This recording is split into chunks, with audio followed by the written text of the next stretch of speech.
డిపార్ట్మెంట్లో అడ్జస్ట్ చేసింది, వాళ్ళ సర్వీస్ రూల్స్ లేవు. మరి ఈ ప్రభుత్వం వచ్చిన తర్వాత వాళ్ళని తీసుకుంటా కానీ వాళ్ళు రిటర్న్ ఎగ్జామ్ పెట్టమంటున్నారు. ఎవరైనా ప్రభుత్వ ఉద్యోగం ఒకసారి రిటర్న్ టెస్ట్ రాసి ఉద్యోగం పొందుతాడు, మళ్ళీ రిటర్న్ టెస్ట్ రాస్తాడా? మరి ఉన్న అధికారులు కూడా రాస్తారా? అప్పుడున్న క్యాలబర్ ఇప్పుడు ఉంటుందా? అది ప్రభుత్వం గుర్తించాలి. మరి ఇట్లా ఎటువంటి స్టేట్మెంట్ ఇస్తారో కనీసం ఆ ఉద్యోగ సంఘాలు పిలవకుండా. ఇలా విఆర్ఏల పరిస్థితి అట్టే ఉంది. ఎలక్షన్లో వాళ్ళని ట్రాన్స్ఫర్ చేసారు, కనీసం ఎలక్షన్లు అయిపోయినాక మళ్ళీ ట్రాన్స్ఫర్ చేసి మళ్ళీ రిటర్న్ తీసుకురావాలి. అది రిటర్న్ తీసుకురాకుండా కనీసం ఉద్యోగ సంఘాలను మాట్లాడకుండా కొందరు ముఖ్యమంత్రి గారు ఎన్నిసార్లు చెప్పినా కొందరు మంత్రులు కూడా పిలచడం పెట్టిన సందర్భాన్ని ఇలా గుర్తిస్తున్నారు. మరి మంత్రులారా మీరు ఆలోచించండి, మీ శాఖలలో ఏ ప్రాబ్లం ఉండదో ఉద్యోగ సంఘాలను పిలవకపోతే ఎట్లా సాధ్యమవుతుంది? ఇలా హాస్టల్ వెల్ఫేర్లో మీరు పథకాలు పెట్టేసారు, ఆ పథకాలకు ఎంత ఖర్చు అవుతుందో రివ్యూ చేసే నాదులు లేదు. ఇలా పంచాయత్ సెక్రటరీలకు ఫండ్స్ లేకుండా వాళ్ళని ఇలా వాళ్ళు సొంతంగా జేబుల నుంచి పెట్టుకుంటే కనీసం ఆ ఫండ్స్ రిలీజ్ చేసే పరిస్థితి లేదు. ఇలా మార్చి ఎండింగ్ వచ్చేసింది, మరి అన్ని ఆ ల్యాబ్స్ అయితే ఇలా ఫండ్స్, మరి వాళ్ళ పరిస్థితి ఏంటో మీరు గుర్తు చేసుకోవాలి. వాళ్ళు పెట్టిన పైసలు కూడా ఇచ్చే పరిస్థితి లేదు. మీరు కొత్త స్కీమ్ తీసుకురండి, మాకు సంతోషమే, ఎందుకంటే ప్రజలు బాగుంటే మేము కూడా బాగుంటాం. కానీ మాకు న్యాయం మాకు ఇచ్చిన తర్వాత ఏ స్కీమ్ అయినా ఆ స్కీమ్ పెట్టండి. 8,000 కోట్లు ఇలా బకాయి ఉన్నది, మరి ఆ 8,000 కోట్లని ఎట్లా తీస్తారో చాలామంది ఇలా మాకు లెటర్ల ద్వారా వాట్సాప్ల ద్వారా మేము సూసైడ్ చేసుకుంటామని ఇలా రిటైర్డ్ ఉద్యోగులు ఉంటుంటే చాలా బాధాకరంగా ఉన్నది.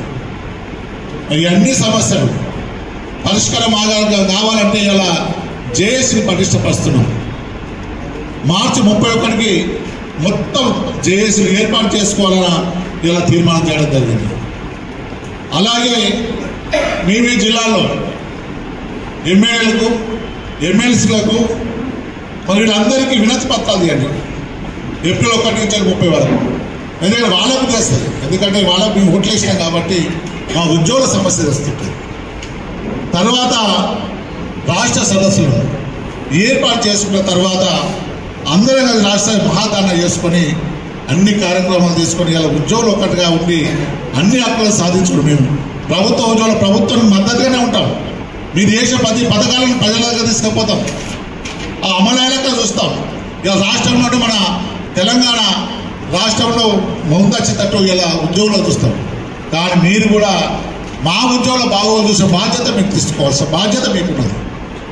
ఇది మా డిమాండే వాస్తవానికి. మాకు వచ్చే న్యాయమైన పేమెంట్స్ మాకు ఇచ్చే రాయితీలు కాదు.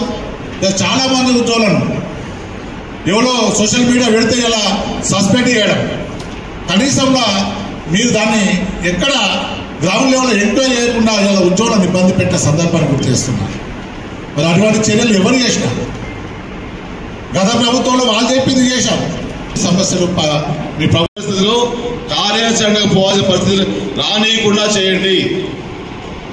ఉద్యోగ సంఘాల జేఏసీని ప్రిన్సిపల్ సెక్రటరీ ఆయా డిపార్ట్మెంట్ల హెచ్ఓడీలతో కూర్చోబెట్టి ఆయా శాఖ మంత్రివర్యులతో కూర్చోబెట్టి సాల్వ్ చేస్తే సాల్వ్ అయ్యే సమస్యలు 100 ఉన్నాయి. ఈ 15 నెలల్లో ఒక్కసారి కూడా కూర్చోబెట్టి చేసినట్లు లేదు. వాటితో పాటుగా మేము ఫైనాన్షియల్ సంబంధం లేని ఎంఆర్ఓ ఎంపీడీఓలు కొన్ని డిపార్ట్మెంట్లో ఎలక్షన్ ట్రాన్స్ఫర్స్ మేము అడిగిన ట్రాన్స్ఫర్స్ యథావిధిగా పాత ప్లేస్కి ఒక్క పైసా కూడా ఖర్చు కాదు.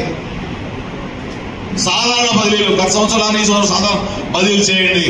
మేము కొంతమంది ఆఫీసు పిల్లలకి ట్రాన్స్ఫర్ అడిగాము. Junior college lecturers, technical education, degree education. సెక్రటరీకి పోతే హెచ్ఓడికి పోండి, హెచ్ఓడికి పోతే సెక్రటరీకి పోండి. ఒక ఆట ఆడుకున్నట్టుగా ఆడుకుంటున్నారు. మేమందరం కూడా మా ముఖ్యమంత్రి గారిని చూసి మా ప్రభుత్వాన్ని చూసి ఆందోళనకి రావడం లేదు. కానీ లేని పక్షంలో ఎనీ టైం ఆయా డిపార్ట్మెంట్ల ముందు కార్యాచరణ ప్రకటించడానికి సిద్ధంగా ఉన్నాం. ముఖ్యమంత్రి గారి దగ్గర పోతే క్లియర్ గా చెబుతున్నారు చేయమని.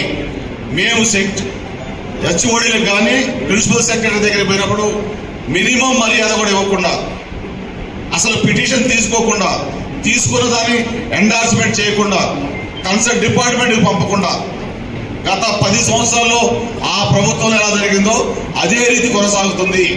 దీనిపైన తప్పనిసరి కార్యాచరణ ఇండివిజువల్ గా తీసుకుంటాం. వీటితో పాటుగా మాకున్న మిగతా డిమాండ్స్ అన్నిటిపైన కూడా మా చైర్మన్ కార్యాచరణ ప్రకటించారు.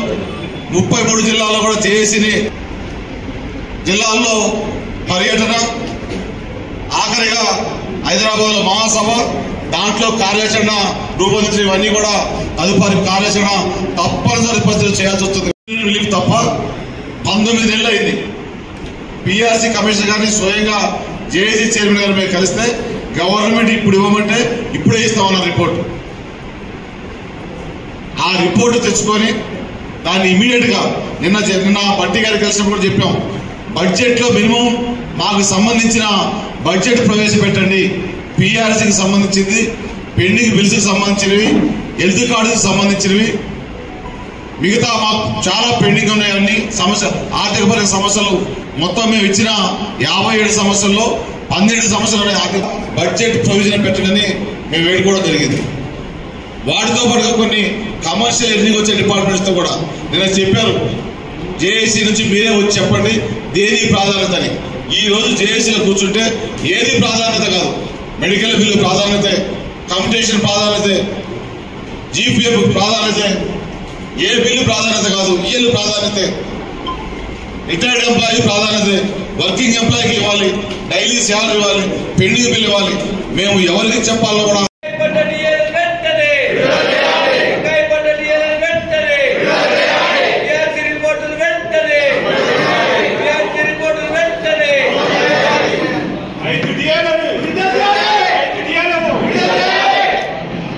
అందరూ సైలెంట్ గా ఉండండి. ఈనాటి తెలంగాణ ఎంప్లాయీస్ జేఏసీ 13,50,000 మంది ఉద్యోగులకి రిప్రజెంటేటివ్ గా ఉన్న 206 సంఘాల ఆధ్వర్యంలో